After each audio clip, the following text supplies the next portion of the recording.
বিসমিল্লাহির রহমানির রহিম।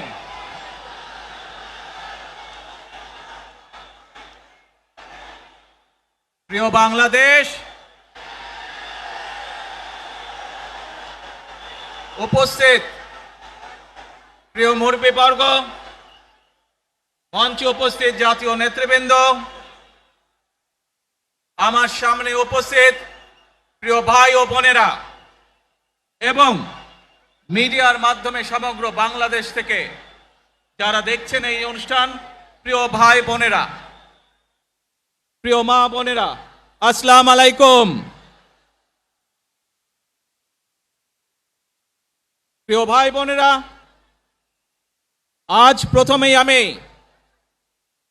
রাব্বুল আলামিনের দরবারে হাজারো লক্ষ কোটি শুকরিয়া জানাতে চাই।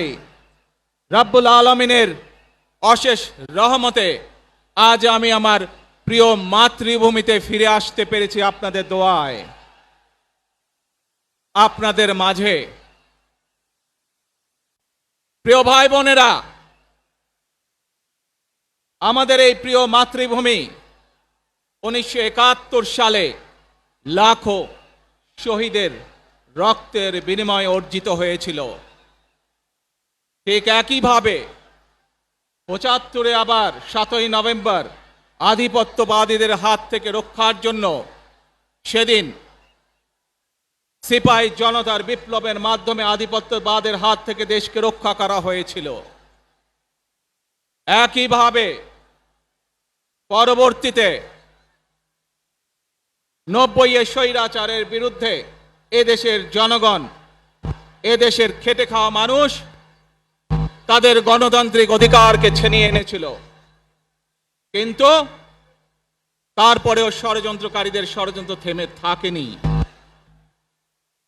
আমরা তারপর দেখেছি 2024 সালে, 71 সালে এই দেশের মানুষ যেমন স্বাধীনতা অর্জন করেছিল, 2024 সালে এদেশের ছাত্র জনতা সহ সর্বস্তরের মানুষ, কৃষক, শ্রমিক, গৃহবধূ, নারী, পুরুষ, মাদ্রাসার ছাত্র সহ দলমত নির্বিশেষে, শ্রেণী পেশা নির্বিশেষে সকল মানুষ সেদিন 2024 সালের 5ই আগস্ট এই দেশের স্বাধীনতা এবং সার্বভৌমত্বকে রক্ষা করেছিল।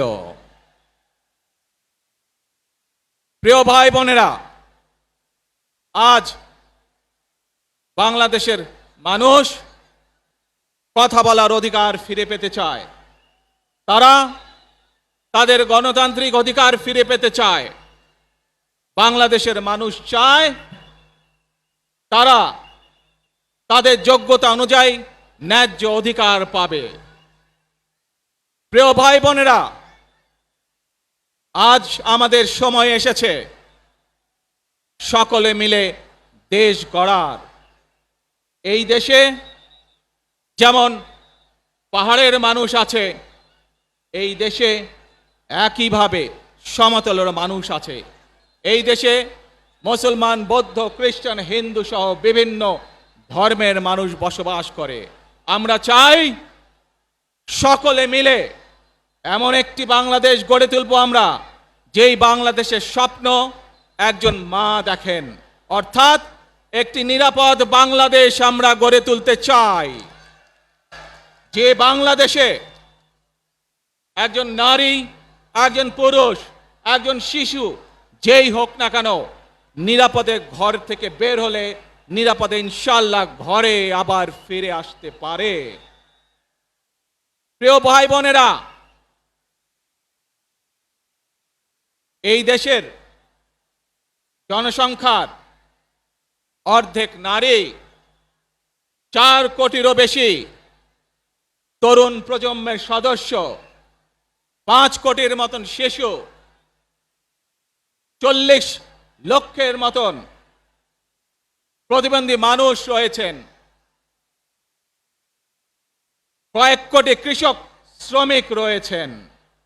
এই মানুষগুলোর একটি প্রত্যাশা আছে এই রাষ্ট্রের কাছে, এই মানুষগুলোর একটি আকাঙ্ক্ষা আছে এই দেশের কাছে।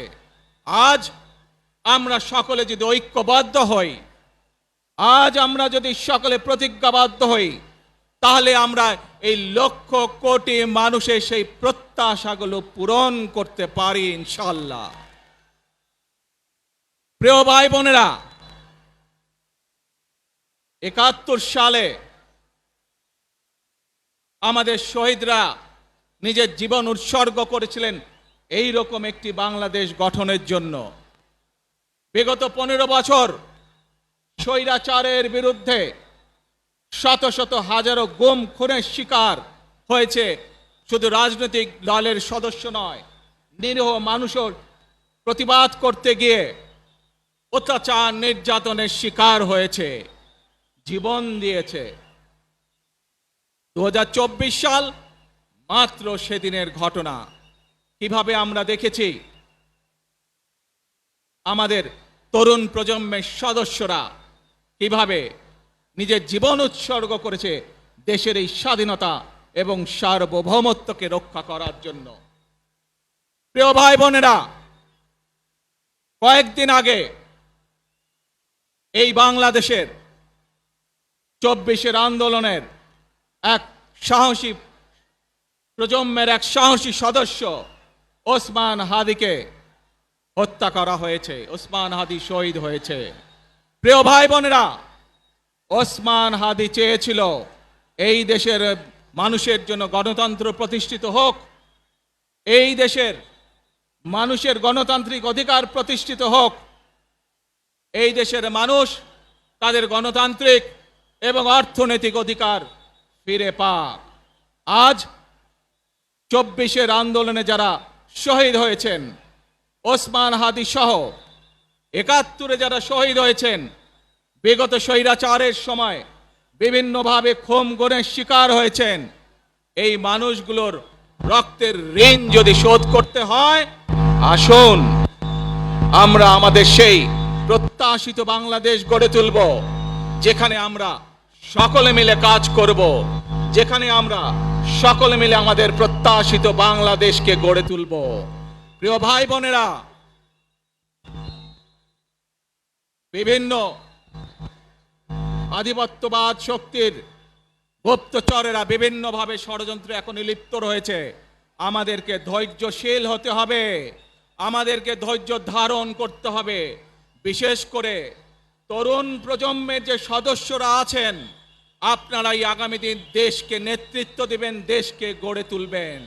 এই দায়িত্ব তরুণ প্রজন্মের সদস্যদেরকে আজ গ্রহণ করতে হবে, যাতে করে এই দেশকে আমরা সুন্দরভাবে গড়ে তুলতে পারি। শক্ত ভিত্তির উপরে, গণতান্ত্রিক ভিত্তি, শক্তিশালী অর্থনৈতিক ভিত্তির উপরে যাতে এই দেশকে আমরা গড়ে তুলতে পারি। প্রিয় ভাই বোনেরা, আমার সাথে আজকে মঞ্চে এখানে বহু জাতীয় নেতৃবৃন্দ বসে আছেন।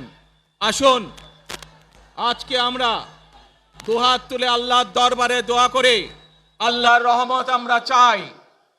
যে সকল জাতীয় নেতৃবৃন্দ এই মঞ্চে আছেন, মঞ্চের বাইরে যে সকল জাতীয় আরো নেতৃবৃন্দ আছেন, আমরা সকলে মিলে এই দেশকে নেতৃত্ব দিয়ে আমাদের বাংলাদেশের জনগণের প্রত্যাশিত সেই বাংলাদেশকে আমরা গড়ে তুলতে চাই। আমাদেরকে যে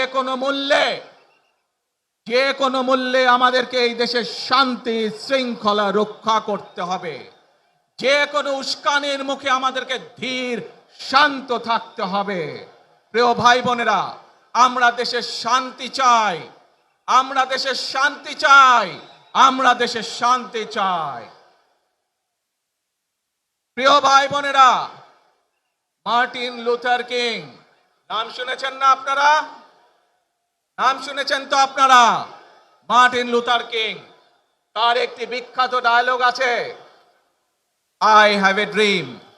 আজ এই বাংলাদেশের মাটিতে দাঁড়িয়ে আপনাদের সকলের সামনে আমি বলতে চাই, বাংলাদেশ জাতীয়তাবাদী দলের একজন সদস্য হিসাবে আপনাদের সামনে আমি বলতে চাই, I have a plan for the people of my country, for my country.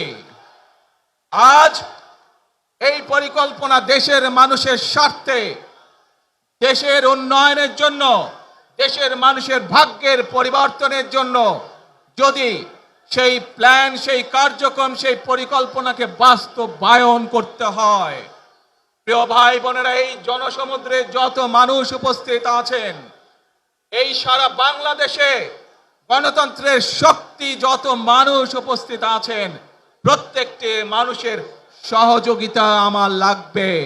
প্রত্যেকটি মানুষের সহযোগিতা আমাদের লাগবে। আপনারা যদি আমাদের পাশে থাকেন, আপনারা যদি আমাদেরকে সহযোগিতা করেন, ইনশাআল্লাহ আমরা আই হ্যাভ এ প্ল্যান বাস্তবায়ন করতে সক্ষম হব। আসুন আমরা আল্লাহ রব্বুল আলামিনের দরবারে হাত তুলে প্রার্থনা করি, আমরা জানো হে রব্বুল আলামিন, হে একমাত্র মালিক, হে একমাত্র পরওয়ারদিগার, হে একমাত্র রহমত দানকারী, হে একমাত্র সাহায্যকারী, আজ আপনি যদি আমাদেরকে রহমত দেন, তাহলে আমরা এই দেশের মানুষ কঠোর পরিশ্রম করার মাধ্যমে আমাদের প্রত্যাশিত বাংলাদেশকে গড়ে তুলতে পারবো।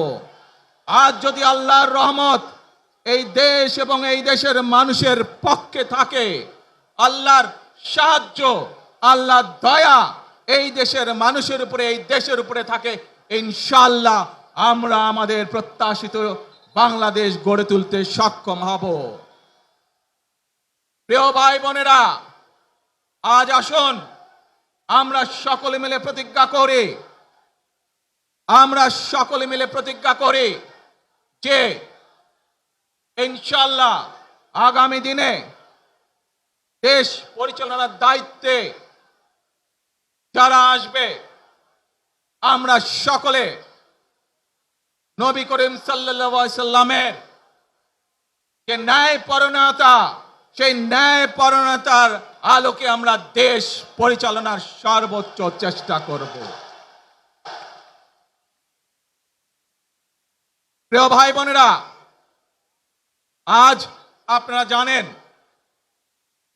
এখান থেকে আমি আমার মা দেশনেত্রী খালেদা জিয়ার কাছে যাব। একটি মানুষ, যে মানুষটি এই দেশের মাটি, এই দেশের মানুষকে নিজের জীবনের থেকেও বেশি ভালোবেসেছেন, তার সাথে কি হয়েছে আপনারা প্রত্যেকটি মানুষ সে সম্পর্কে অবগত আছেন। সন্তান হিসাবে আপনাদের কাছে আমি চাইবো, আজ আল্লাহর দরবারে আপনারা দোয়া করবেন যাতে আল্লাহ ওনাকে তৌফিক দেন, উনি যাতে সুস্থ হতে পারেন। প্রিয় ভাই বোনেরা, সন্তান হিসাবে আমার মন আমার মায়ের বিছানার পাশে পড়ে আছে সেই হাসপাতালের ঘরে, কিন্তু সেই মানুষটি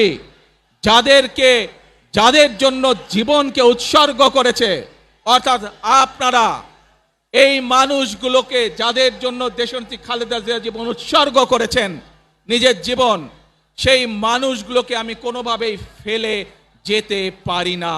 এবং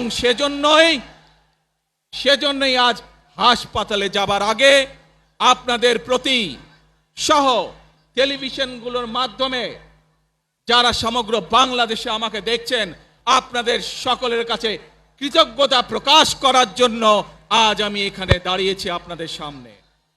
প্রিয় ভাই বোনেরা, আসুন আমাদেরকে আজকে নিশ্চিত করতে হবে, আমরা যে ধর্মের মানুষ হই, আমরা যে শ্রেণীর মানুষ হই, আমরা যে দলেরই রাজনৈতিক দলের সদস্য হই অথবা একজন নির্দলীয় ব্যক্তি হই, আমাদেরকে নিশ্চিত করতে হবে যে কোনো মূল্যে আমরা আমাদের এই দেশের শান্তি শৃঙ্খলাকে ধরে রাখতে হবে। যে কোনো মূল্যে যে কোনো বিশৃঙ্খলাকে পরিত্যাগ করতে হবে। যে কোনো মূল্যে আমাদেরকে নিশ্চিত করতে হবে যাতে মানুষ নিরাপদ থাকতে পারে। শিশু হোক, নারী হোক, পুরুষ হোক, যে কোনো বয়স, যে কোনো শ্রেণী, যে কোনো পেশা, যে কোনো ধর্মের মানুষ যেন নিরাপদ থাকে, এই হোক আমাদের চাওয়া আজকে। প্রিয় ভাই বোনেরা, আসুন প্রিয় ভাই বোনেরা, সবাই মিলে আজ আমরা প্রতিজ্ঞাবদ্ধ হই, সবাই মিলে করব কাজ। জোরে আরো, সবাই মিলে করব কাজ, করব মোদের বাংলাদেশ। ইনশাআল্লাহ আপনাদের সকলের কাছে দোয়া আছে, আবারও সকলকে যে কোনো মূল্যে দেশে শান্তি শৃঙ্খলা রক্ষার আহ্বান জানিয়ে যে কোনো বিশৃঙ্খলাকে পরিহার করে ধৈর্যের সাথে মোকাবেলা করার আহ্বান জানিয়ে আমার বক্তব্য শেষ করছি। আবারও আপনাদের কাছে কৃতজ্ঞতা প্রকাশ করছি আজকে আমাকে এইভাবে বরণ করে নেওয়ার জন্য। আল্লাহ হাফেজ। বাংলাদেশ জিন্দাবাদ, বাংলাদেশ জাতীয়তাবাদী দল জিন্দাবাদ। আসসালামু আলাইকুম।